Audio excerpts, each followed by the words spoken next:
Hello friends, welcome back to our channel.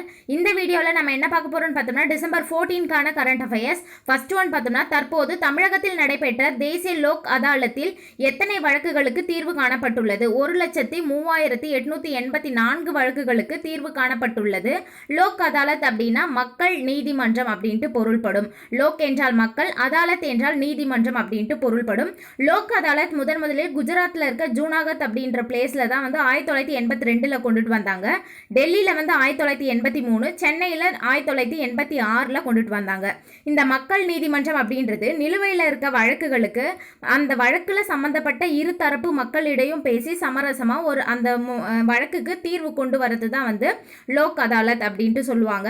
இது அரசியலமைப்பினுடைய வழிகாட்டு நெறிமுறைகள் 4ல் 39 ஏ அப்படின்ற பிரிவில் என்ன சொல்லியிருப்பாங்க, விதி 39 ஏல பார்த்தோம்னா சமநீதி எல்லாருக்கும் வழங்கணும் அப்படின்றத பற்றி சொல்லியிருப்பாங்க.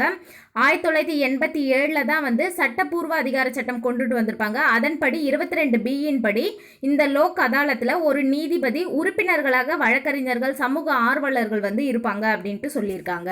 அடுத்து பார்த்தோம்னா, கூடங்குளம் அணுமின் நிலையத்துக்கு 3வது அணு உலைக்கு 18 மாதங்களுக்கு ஒரு முறை மாற்றக்கூடிய வகையிலான எந்த எரிபொருள் வந்துள்ளது அப்படின்னு பார்த்தோம்னா யுரேனியம் அப்படின்ற எரிபொருள் தான் வந்திருக்கு. இதை ரஷ்ய நாட்டில் உள்ள அணுசக்தி கழகம் ரொசாட்டம் விமானம் மூலம் அனுப்பியிருக்காங்க. எந்த எரிபொருள் அப்படின்னு பார்த்தோம்னா யுரேனியம் எரிபொருள் தான் வந்திருக்கு. அடுத்து 2026 ஆண்டுக்கான யுனெஸ்கோ கூட்டம் எங்கு நடைபெற உள்ளது? சீனாவினுடைய ஜியாமன் அப்படின்ற பிளேஸ்ல தான் 2026 ஆண்டுக்கான யுனெஸ்கோ கூட்டம் நடைபெற உள்ளது. 2025 தற்போது எங்க நடைபெற்றது அப்படின்னு பார்த்தோம்னா டெல்லியில் இருக்க செங்கோட்டையில தான் நடைபெற்றது. தற்போது 157 நாடுகளின் 849 பாரம்பரிய நடைமுறைகள் யுனெஸ்கோவின் பாரம்பரிய பட்டியலில் இடம்பெற்றிருக்கு. 157 நாடுகளின் 849 பாரம்பரிய நடைமுறைகள் யுனெஸ்கோவின் பாரம்பரிய பட்டியலில் இடம்பெற்றுள்ளன. இதுவரை நடந்த கூட்டங்களிலேயே இதுதான் மிகப்பெரியது என்று யுனெஸ்கோ அமைப்பு தெரிவிச்சிருக்காங்க. ஏன்னா உறுப்பு நாடுகளிலிருந்து 1400க்கும் மேற்பட்ட பிரதிநிதிகள் இந்த கூட்டத்தில் கலந்துக்கிட்டாங்க அப்படின்ட்டு சொல்றாங்க. அடுத்து, புதிய தலைமை தகவல் ஆணையராக தேர்வு செய்யப்பட்டுள்ளவர் யார் அப்படின்னு பார்த்தோம்னா ராஜ்குமார் கோயல். லாஸ்ட் கரண்ட் அஃபேர்ஸில் பார்த்துருப்போம், தலைமை தகவல் ஆணையராக தேர்வு செய்யறதுக்கு அந்த குழுவில் யார் யார் இருப்பாங்க, எந்த விதிப்படிலாம் தேர்வு செய்கிறோம் அப்படின்ட்டு. இப்போ யாரை தேர்வு செஞ்சுருக்காங்க அப்படின்னு பார்த்தோம்னா ராஜ்குமார் கோயல் அவங்கள தான் தேர்வு செஞ்சுருக்காங்க. இவங்க 1990 ஆண்டில் அருணாச்சல பிரதேசம், கோவா, மிசோரம் யூனியன் பிரதேசத்துடைய IAS அதிகாரியாக இருந்திருக்காங்க. மத்திய சட்ட அமைச்சகத்தினுடைய சட்டத்துறை செயலாளராகவும் இருந்திருக்காங்க. எப்போ அப்படின்னு பார்த்தோம்னா இந்த வருஷத்துல தான் ஆகஸ்ட் 31 பணியமர்த்தப்பட்டாங்க. அதே மாதிரி மத்திய அரசினுடைய பல்வேறு பொறுப்புகளில் இவர் இருந்திருக்காரு. யார் அப்படின்னு பார்த்தோம்னா ராஜ்குமார் கோயல் அவர்கள் தான் புதிய தலைமை தகவல் ஆணையராக தேர்வு செய்யப்பட்டிருக்காங்க. அதோட இதில் 10 உறுப்பினர்களுக்கு மிகாமல் இருக்கணும் அப்படின்ட்டு சொல்லியிருப்பாங்க. அதில் 2 உறுப்பினர்கள் மட்டும்தான் இருந்திருப்பாங்க. அதாவது தலைமை தகவல் ஆணையர் இவர் தலைமையில் இருக்கவர், மற்ற தகவல் ஆணையர்கள் 10 பேர் வரைக்கும் இருக்கலாம் அப்படின்னு சொல்லியிருப்பாங்க. அதில் 2 பேர் மட்டும்தான் இருந்திருப்பாங்க. மற்ற 8 பேரை தேர்வு செஞ்சுட்டாங்க. இந்த தலைமை தகவல் ஆணையர் பதவி ஏற்கும் போதே அந்த மற்ற 8 பேரும் பதவி ஏற்றுப்பாங்க அப்படின்ட்டு சொல்லியிருக்காங்க. அடுத்து, தேசிய துப்பாக்கி சுடும் சாம்பியன்ஷிப் போட்டியில் 2 தங்கம் வென்றவர் யார் அப்படின்னு பார்த்தோம்னா ஒலிம்பியன் ரெய்சா தில்லான் அவங்க தான் தேசிய துப்பாக்கி சுடும் சாம்பியன்ஷிப் போட்டியில் 2 தங்கம் வென்றிருக்காங்க. இந்த போட்டி எங்கே நடைபெற்றது அப்படின்னு பார்த்தோம்னா புதுடெல்லியினுடைய துக்லகாபாத்தில் தான் போட்டி நடைபெற்றது.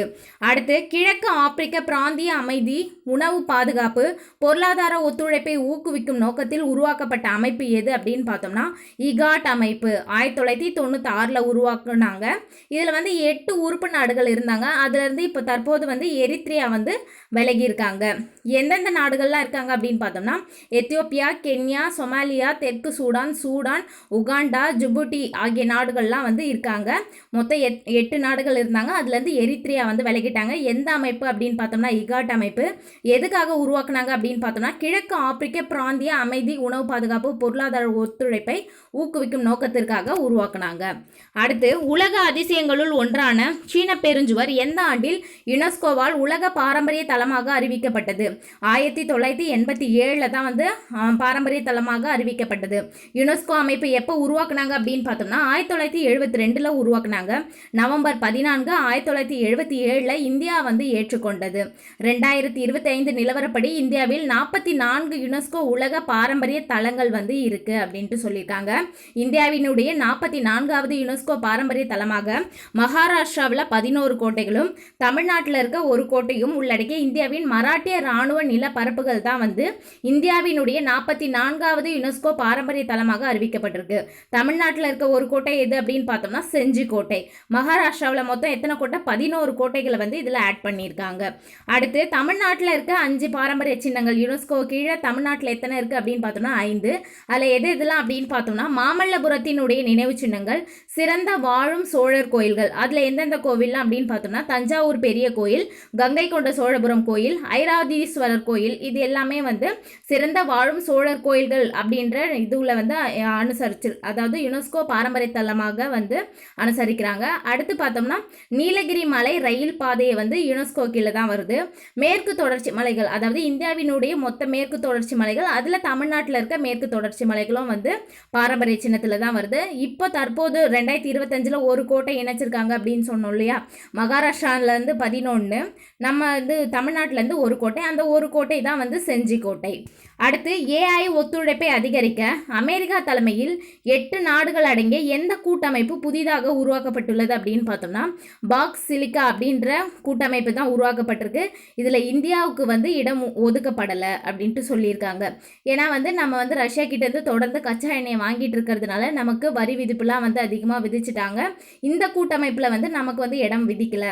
ஏஐக்கு ஒத்துழைப்பை அதிகரிக்க அமெரிக்கா தலைமையில் 8 நாடுகள் அடங்கிய கூட்டமைப்பு தான் வந்து பாக்ஸ் சிலிக்கா அப்படின்ற கூட்டமைப்பு. அடுத்து தமிழகத்தின் 234 தொகுதிகளில் எந்த தொகுதி அதிக வாக்காளர்களை கொண்டது? 27வது தொகுதி சோழிங்கநல்லூர் தொகுதி தான் வந்து அதிக வாக்காளர்களை கொண்டது. இது சென்னை செங்கல்பட்டு மாவட்டங்களினுடைய பகுதிகளை வந்து உள்ளடக்கியது.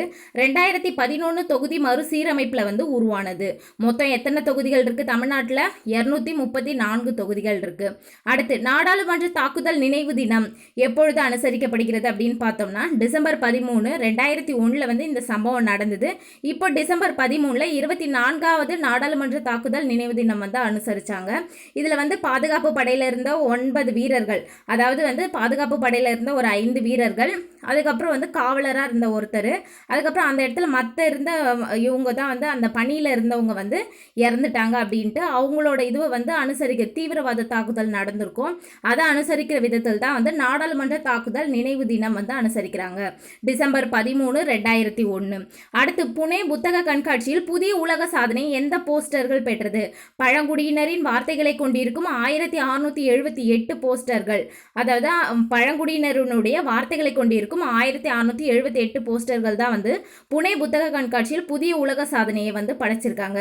ஆல்ரெடி வந்து பார்த்தோம்னா கடந்த பிப்ரவரி அமெரிக்காவில் வந்து நிகழ்த்தப்பட்ட 1365 போஸ்டர்களின் உலக சாதனை வந்து இதன் மூலம் முறியடிச்சிருக்காங்க. அமெரிக்கா வந்து 1365 போஸ்டர்கள் தான்.